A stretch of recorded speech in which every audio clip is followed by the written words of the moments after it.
On your artwork checking report, you might receive a message that states your artwork was adjusted to fit within the area imprint allowable area. This warning could mean two things. First, your submitted artwork was placed outside of the area imprint, or you just submitted your logo without it being on a template. With both of these situations, we have taken your artwork and adjusted it to fit within the area imprint or areas if applicable.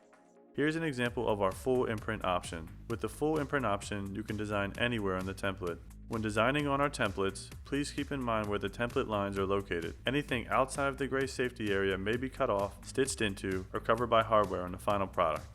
This template is our area imprint option.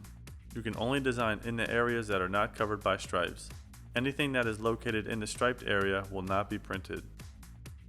Here's an example of artwork that was designed outside of the area imprint. For this case, we would take the design and scale it down to fit within the area imprint. If the artwork cannot be adjusted to fit the area imprint due to the design layout, the artwork is failed. In this case, the artwork must be designed to fit the area imprint, or the selected product must be changed to a full imprint option. When picking out the product options, keep your artwork's layout in mind to help avoid this warning.